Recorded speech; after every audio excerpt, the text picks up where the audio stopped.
Hi Aquarius, welcome to your week ahead horoscope with me, Raphael from Reydiant Reality.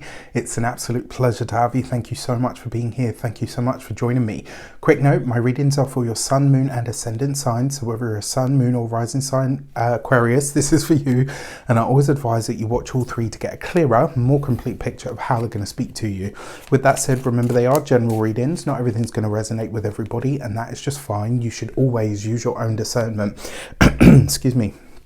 Before we start, your key to the week, before we start, should I say, I would like to bless my decks of cards with all forms of love, light, peace, prosperity and abundance. And I pray that the messages that come through are ultimately clear and concise and they help you on your path to your highest vibrational good. So for your key to the week this week, you have the Star card, right? So this is your card. As an Aquarius, this is your energy. This is you being in your power, right? It's been a funny old road for us Aquarians, I tell you. And now that we have, well, you know, as this week progresses, we fully step into March. And I really feel like this month is going to be a big game changer for all of us. The fact that we've got this Star card here as our key to the week. This is about you being in your own energy, being in your own power. This is about knowing exactly where you're going, fixing your gaze on the thing that you want the most and saying, no matter what it takes, I'm going to get there. This is about you envisioning or dreaming the bridge that's going to get you from where you are right now to where it is that you want to be. Pay attention to your hunches, your signs, your synchronicities. Pay attention to your subconscious thoughts and your reveries this week, right? Anywhere that you find yourself drifting off into a daydream, anywhere where you feel like you're, you know, sometimes, and we all do it, you know, you have a conversation about something with somebody in your head. We all do this. We all do this. It's completely natural and it's totally healthy. And, you know, this week, pay attention to that. Pay attention to the imagination, right? We're in Pisces season, so that energy is heightened for all of us in some way, shape or form. And being an Aquarius and having the Star card, you have the ability this week to envision the steps, the path, the needs, the desires, and the people that are going to help you achieve whatever it is that you're trying to achieve. So do not be afraid to daydream this week, all right? Do not. In fact, I actively encourage it. With that said, if you are a continued subby, you know Rafi loves you. And if you're new to my channel, please don't forget to like, share, and if you should so choose and it resonates, hit the subscribe button. My fellow Aquarians, let's get into it. For your actions and options this week, you've got the 8 of Swords. But you've got this with the Star card, which is also number 17. 1 and 7 gives you 8. 2, 8, new knowledge, new information. The thing that I really want to say to you is this week, in order to daydream, you got to sit still, all right? In order to mentally construct the bridge, the path, etc., you've got to stay still. That 8 of Swords is really asking you, be in it for the long haul. The 8 of Swords coupled with the Star card. Oh, I'm so excited. Sorry, I know. So I've just had a really cool, awesome conversation with a friend of mine as well. So the Star card coupled with the 8 of Swords represents long periods of time, anything from 17 to 21 years, right? So this week, this could be a week that sets something into motion that has very, very long, very, very far reaching ripples. And I would say be ahead of that curve. For your communications and conversations, you've got the 8 of Pentacles. I'm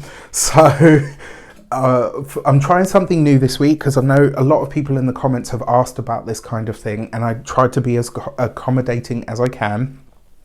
For those of you that are students, for those of you that are studying, for those of you that are in that sort of academia field at the moment, the 8 of Pentacles, especially coupled with the Star card, this is about you delving into new ideas, new methodologies, and quite frankly, either something that's very pioneering or something that's very avant-garde.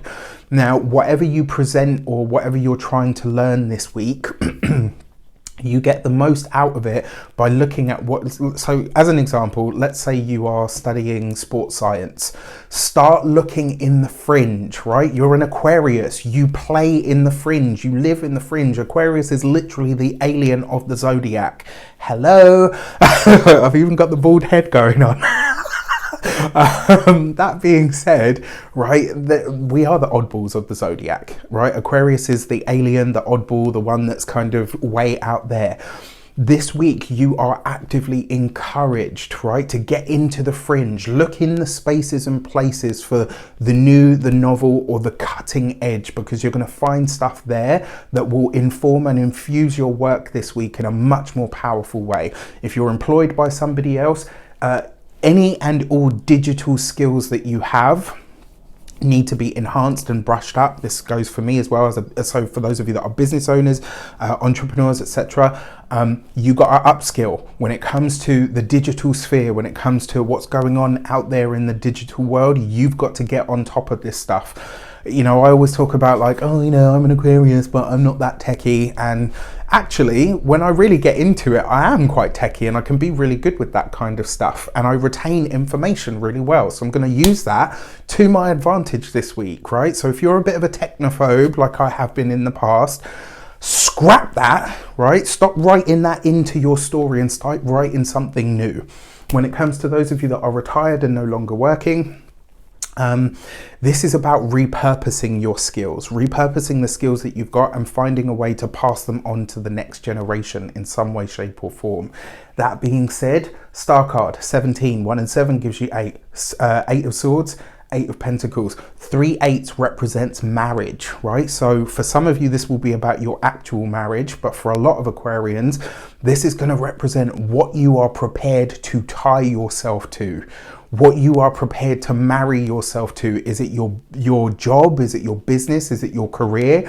Is it your family? Is it all of the above? Like, what is that long-term goal that you need to dream up in your imagination and your reverie? What is it that you are really ready now to marry, right? To really say, you know what? Gloves are off, whining, stopping, let's get the fuck in and get on with it.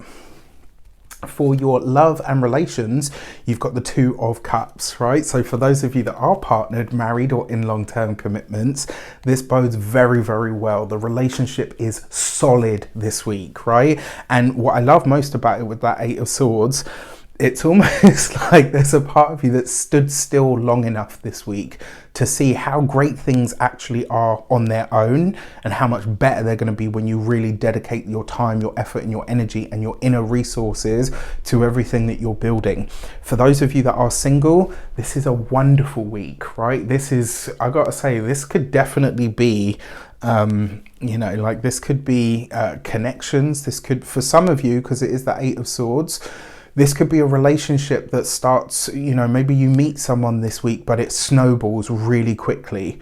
You know, maybe you just have so much in common. Maybe, you know, you feel like you've known this person before in another life, or, you know, if you believe that kind of thing. Like this week, it kind of feels that relationships are really powerfully aligned, right? In some way, it's kind of like an amplification, especially with the cards that are here. And the energy of the 3 8s as well. So, you know, this could be a person that you're meeting this week could end up being marriage material for your money and materials.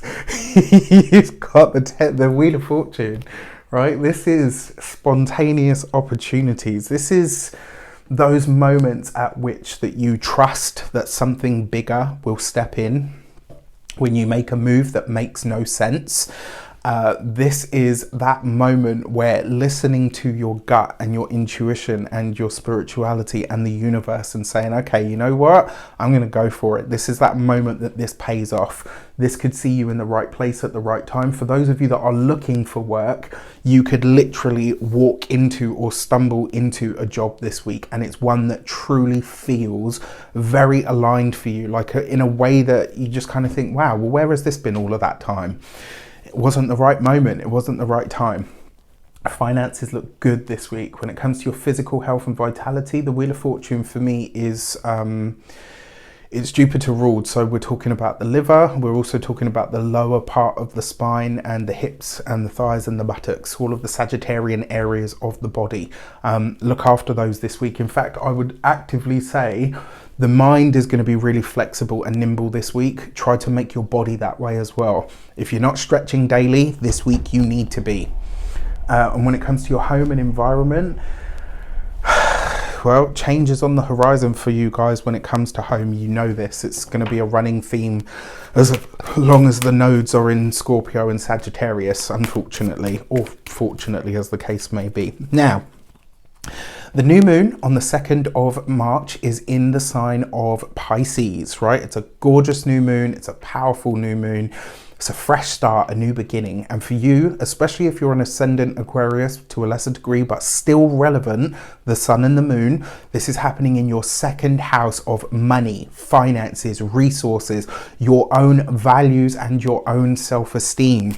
Jupiter is close to this new moon, which is beautiful because Jupiter is not only at home in the sign of Pisces, excuse me, it's not just at home in the sign of Pisces, but it gives amplification and blessings to everything that it touches. That new moon is in the house of your money, your finances, your resources. How big do you want it to go? Right? This is the time to set intentions around your money, around your finances, around your resources. And this is not one of those moments to say like, oh, you know, I just want to make enough to support myself. Eating porridge every day is a form of supporting yourself. Is that what you want? No, we're talking Jupiter here. Think big. Okay? Right, cool. For your new moon message, you have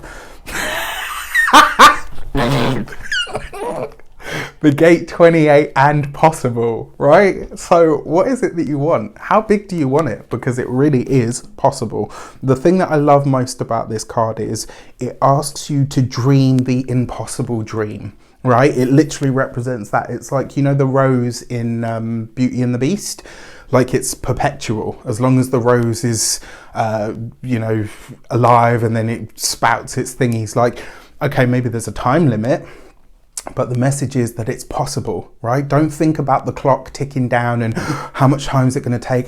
Don't think about any of that. Be in the here and now. Dream your dream and then get started towards it.